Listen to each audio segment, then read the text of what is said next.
అమ్మ, తల్లిదండ్రులకి, చుట్టాలకి, బంధువులకి, తల్లులకి, తండ్రులకి, అన్నలకి, తమ్ముళ్ళకి, మేనమామలకి, తాతలకి, చుట్టుప్రక్కల వారికి అందరికీ నేను ఒక్క మాట చెప్తాను.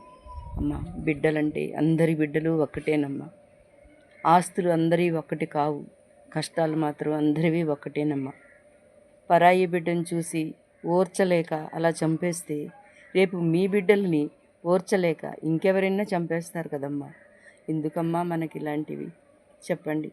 మన పిల్లలు బాగుండాలని కోరుకోవటం తప్పు కాదు, అలాగే పరాయి పిల్లలు బాగుండాలని కూడా కోరుకోండమ్మా. ఎందుకంటే ఈరోజు మీరు కాళ్ళ ముందు చూసుకుంటున్నారేమో, లైఫ్ చాలా ఉందమ్మా. మీ బిడ్డలకి చెప్పండి, ఎవరినైనా సరే నమ్మొద్దు, తలుపు కొట్టినా తీయొద్దు అని చెప్పండి అమ్మా. చిన్నపిల్ల, 10 సంవత్సరాల పిల్ల, అభంశుభం తెలియని పసికందు. నాకు బిడ్డలున్నారమ్మా, ముదిమనవరాళ్ళు ఉన్నారమ్మా.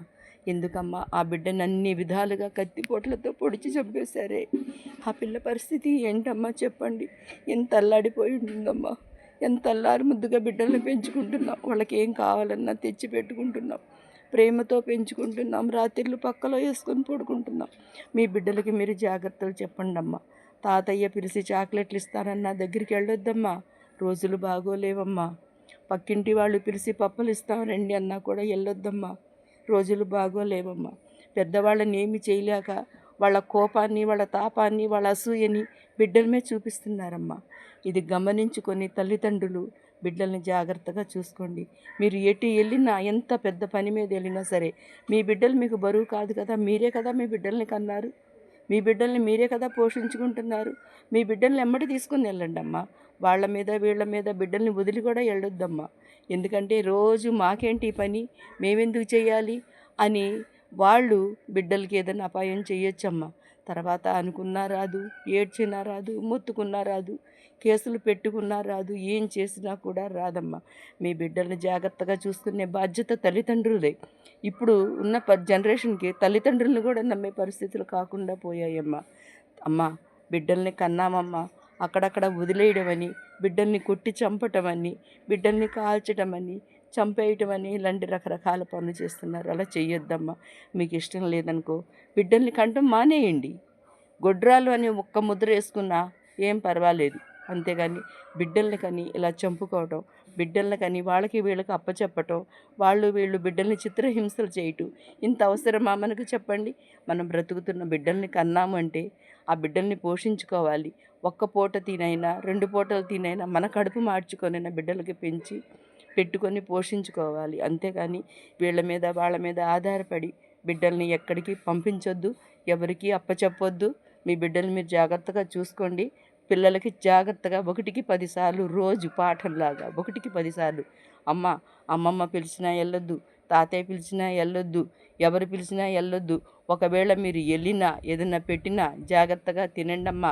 ఏదైనా సరే రాగానే నాకు చెప్పండమ్మా.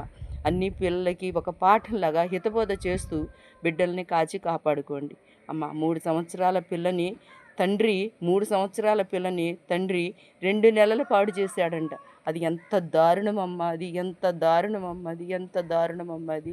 ఇలాంటి సిచ్యువేషన్ జరుగుతున్నాయి. ఎవరిని ఎవరు నమ్మొద్దు. ఎవరి బిడ్డలకి వాళ్ళే తల్లిదండ్రులే కాపలా. మీ బిడ్డల్ని మీరే జాగ్రత్తగా చూసుకోండి. మీరు పెంచలేను అనుకుంటే తీసుకెళ్ళి అనాథాశ్రమాల్లో అప్పచెప్పండి. అంతవరకే కానీ రోడ్ల మీద వదిలేయటం అనకూడదు. కానీ రంకు మొగుళ్ళ కోసం బిడ్డల్ని వదిలేయటం అది చాలా తప్పమ్మ. రంకు మొగుళ్ళు కావాలంటే రంగు మొగుళ్ళ దగ్గరికి వెళ్ళిపోండి, ఎవరికన్నా పిల్లల్ని ఇచ్చేసేయండి. అంతేగాని బిడ్డల్ని చంపొద్దు, నడి రోడ్ల మీద బిడ్డల్ని వదలొద్దు. నేను ఇలా అన్నానని ఎవరూ బాధపడొద్దు. ఎందుకంటే నా బాధ అంతుంది. నిన్న చంపిన పిల్లోడు వాడిని నాకు అప్పచెప్తే ఆడి వట్టకాయలు కోసి కారం పెట్టి కుట్టి వాడిని చిత్రహింసలు పెట్టి నేను చంపేస్తాను నేను. అలాగే ఆ 3 సంవత్సరాల పిల్లని రేప్ చేసిన వాడు కూడా నాకు అప్పచెప్తే ఆడి పరిస్థితి కూడా అది.